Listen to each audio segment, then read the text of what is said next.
Okay, in this lecture we will see inspection accuracy and precision. What is inspection, what is accuracy, and what is precision. All of these terms are very important with regard to metrology.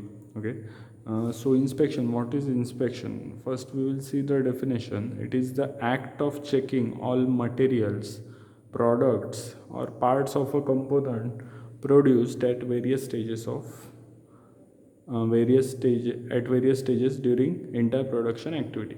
Okay, so what is the meaning of this is that inspection म्हणजेच काय आहे, तर inspection हे काय हे check करणं आहे की आपण जे मटेरियल आपल्याला मिळालेलं आहे ते व्यवस्थित आहे का. त्याच्यानंतर प्रोडक्शन एका स्टेजमध्ये नाही होत, प्रोडक्शनचे स्टेजेस असतात म्हणजे टप्पे असतात. आता एका स्टेजला एक प्रोसेस असेल, त्याच्यानंतर दुसऱ्या स्टेजला दुसरी प्रोसेस असेल, तिसऱ्या स्टेजला तिसरी प्रोसेस असेल. मग ह्या स्टेजेस मध्ये इन्स्पेक्शन केलं. आता सगळ्यात चांगलं इन्स्पेक्शन कोणतं, तर प्रत्येक मॅन्युफॅक्चरिंग प्रोसेसनंतर किंवा प्रत्येक प्रोसेसनंतर इन्स्पेक्शन करणं. पण ते पॉसिबल होत नाही, कारण त्याचा खर्च आणि त्याच्यासाठी लागणारा वेळ हा खूप जास्त होईल. म्हणून इन्स्पेक्शन हे काही क्रिटिकल स्टेजेसनंतर केलं जातं. म्हणजे जे रॉ मटेरियल येतं त्याच्यावर त्याचं इन्स्पेक्शन केलं जातं की रॉ मटेरियल योग्य आहे की नाही. त्यानंतर जे फर्स्ट प्रोसेस केली, समजा मेन जी प्रोसेस असते त्याच्यानंतर इन्स्पेक्शन केलं होतं. त्याच्यानंतर पुन्हा मशिनिंग प्रोसेस केली होती की पुन्हा इन्स्पेक्शन केलं होतं. आणि फायनली जेव्हा प्रोडक्ट तयार होतो तेव्हा इन्स्पेक्शन केलं होतं. मग इन्स्पेक्शन काय करतं, तर जे डिफेक्टिव्ह प्रोडक्ट्स आहेत आणि non defective product. Defective product कोणते असणार आहे, जे स्पेसिफिकेशननुसार नसणार आहेत किंवा जे डायमेन्शननुसार नसणार आहेत त्याला डिफेक्टिव्ह प्रोडक्ट आपण म्हणू. डिफेक्टिव्ह प्रोडक्ट आणि चांगले प्रोडक्ट ह्याच्यामध्ये डिफरन्सिएशन करायचं काम कोण करणार आहे, तर इन्स्पेक्शन हे काम करू शकतं. आणि त्याच्यामुळे काय होणार आहे, प्रोडक्टची क्वालिटी वाढणार आहे. म्हणजे इन्स्पेक्शनमुळे काय होणार आहे की कस्टमर सॅटिस्फॅक्शन वाढणार आहे. चांगले प्रोडक्टच कस्टमरला दिले जातील आणि त्याच्यामुळे कस्टमर सॅटिस्फॅक्शनसुद्धा वाढणार आहे. आता अजून त्याच्यामध्ये हे काय आहे, तर इन्स्पेक्शन म्हणजे काय आहे, तर it is an act of the act of inspection makes possible manufacturing of interchangeable parts. म्हणजेच काय, इंटरचेंजेबिलिटी आपण बघितली याच्या आधी.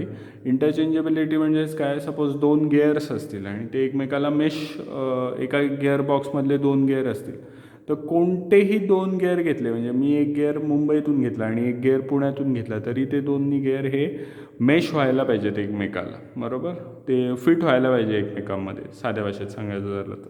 मग ह्याला इंटरचेंजेबिलिटी म्हणतात. मग हे कशाने पॉसिबल आहे, तर इन्स्पेक्शननेच पॉसिबल आहे. वेरियस जे डिपार्टमेंट्स आहेत ते वर्क व्यवस्थित करतायत की नाही हे सुद्धा तुम्हाला इन्स्पेक्शननेच कळू शकतं. अदरवाईज ते तुम्हाला कळणार नाही. इन्स्पेक्शननंतर दुसरी टर्म आहे ॲक्युरसी. आता ॲक्युरसी म्हणजे काय, आपण त्याची डेफिनेशन पहिल्यांदा बघू. Accuracy is defined as the closeness of measured value of component produced with its true value. आता क्लोजनेस म्हणजे हे नक्की काय आहे, तर सपोज आपण एक बार तयार केला सपोज. ओके, आपण इकडे बघू. आणि ह्याची लेंथ आहे 100 mm.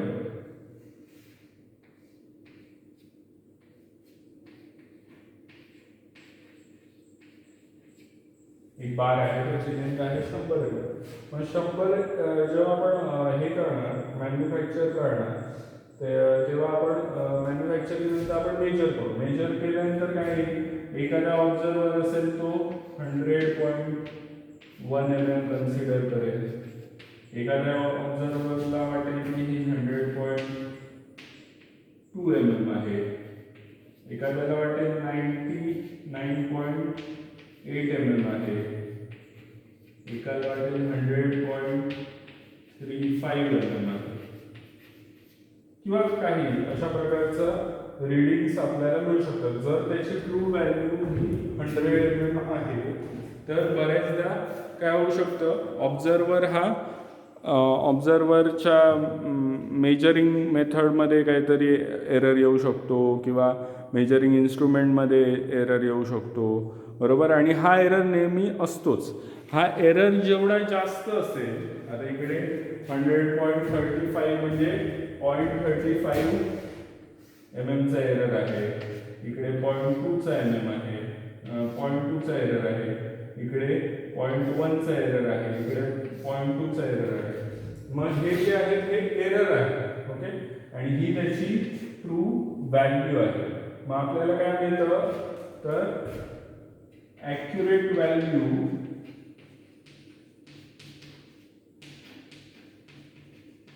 Plus error is equal to measured value. बरेचदा आपण मेजर्ड व्हॅल्यू ही वेगळी असते, आपण मेजर करतो ते वेगळं असणार आहे, आणि ॲक्युरेट व्हॅल्यू त्याची ॲक्च्युअल व्हॅल्यू ही वेगळी असते. आणि त्याच्यामधला डिफरन्स म्हणजे काय, तर एरर. मग ॲक्युरसी म्हणजे काय आहे, तर क्लोज किती आहे. It is the closeness of measured value with its true value. Okay, तीनच टर्म आहे. Accuracy is the closeness of measured value. Measured value आणि ट्रू व्हॅल्यू मध्ये किती फरक आहे, ह्याला ॲक्युरसी असं म्हणतात. मग याच्यामध्ये सगळ्यात जास्त ॲक्युरेट कोणती व्हॅल्यू आहे, तर 100.1 mm ही ॲक्युरेट व्हॅल्यू. आपण हे फक्त एक्झाम्पल साठी घेतलंय, ओके. पण इकडे किती आहे, एरर 0.1 mm चा एरर इकडे आहे. म्हणून ह्याला काय म्हटलं जातं, it is the most accurate value. आणि लिस्ट ॲक्युरेट व्हॅल्यू कोणती आहे, तर ही जी आहे ही लिस्ट ॲक्युरेट व्हॅल्यू आहे. त्याचा एरर जो आहे तो 0.35 mm चा 0.35 mm चा एरर आहे. म्हणून ह्याला लिस्ट ॲक्युरेट व्हॅल्यू असं म्हटलं जातं. आता ॲक्युरसी ही मेजरमेंटमध्ये किंवा मेट्रोलॉजीमध्ये खूप इम्पॉर्टंट आहे, ओके. आता ॲक्युरसी नंतर आपण नेक्स्ट डेफिनेशन बघणार आहोत, ती आहे प्रिसिजन. आता प्रिसिजन म्हणजे काय आहे, पहिल्यांदा आपण डेफिनेशन बघू काय आहे. For any set of measurements the individual result obtained may very slightly from the mean value. Lesser the variation more is the precision. आता प्रिसिजन आणि ॲक्युरसी ह्याच्यामध्ये फरक काय आहे ते आपण बघणार आहोत. प्रिसिजन हे कधीच एका व्हॅल्यूसाठी येत नाही किंवा एका रीडिंगसाठी येत नाही. जर ग्रुप ऑफ रीडिंग्स असतील तर प्रिसिजन हे कन्सिडर होतं. आता कसं हे आपण एका एक्झाम्पलने बघूया, ओके. आता बोर्डवर तुम्हाला एक्झाम्पल दिसत असेल प्रिसिजनसाठी. सपोज ॲक्च्युअल व्हॅल्यू आहे 100 mm आणि ऑब्झर्वर 1 आहे. त्याने किती काउंट केलं, 100. पहिल्यांदा काउंट केलं 100.01 आलं, त्याच्यानंतर 100.02, 100.03, 100.04 आणि 100.05. जर ह्याचा आपण मीन काढला तर साधारण तो येईल 100.202 किंवा 03 आपण कन्सिडर, बरोबर. आणि प्रत्येक व्हॅल्यूचा जर तुम्ही हे बघितला, प्रत्येक व्हॅल्यूचं जर व्हेरिएशन बघितलं, म्हणजे इकडे 100.03 आपण मीन कन्सिडर करू याचा, आणि व्हेरिएशन किती आहे, इकडे 0.02 mm चं व्हेरिएशन आहे, इकडे 0.01चं व्हेरिएशन आहे, इकडे व्हेरिएशनच नाही, इकडे 0.01चं व्हेरिएशन आहे, इकडे 0.02चं व्हेरिएशन आहे मीन व्हॅल्यूपासून. आपण मीन काढलाय, मीन म्हणजे काय, ॲव्हरेज काढलं. तर त्याच्यावरून आपल्याला काय दिसतं की व्हेरिएशन इकडे कमी आणि त्याचा प्रिसिजनचं डेफिनेशनच काय, lesser the variation more is the precision. आता इकडे जर बघितलं तर कशा व्हॅल्यू मिळते, 100.01, 100.2, 100.25, त्याच्यानंतर 99.8, 99.7. म्हणजे व्हेरिएशन जे आहे ते इकडे जास्त आहे. म्हणून हा सेट जो आहे हा जास्त प्रिसाइज आहे आणि हा जो सेट आहे हा प्रिसाइज नाही आहे. प्रिसाइज म्हणजेच काय असणार, ॲक्युरसी असेल किंवा नसेल, पण जे रीडिंग्स आहेत ते एकमेकाच्या जवळ पाहिजे. म्हणजे जर 100 असेल आणि 5 रीडिंग असतील तर ती रीडिंग आपापसात एकमेकाच्या जवळ पाहिजे. म्हणजे आता 5 रीडिंग असेल आणि याच्यात 0.1 mm चाच फरक असेल, बरोबर, तर हा जास्त प्रिसाईज.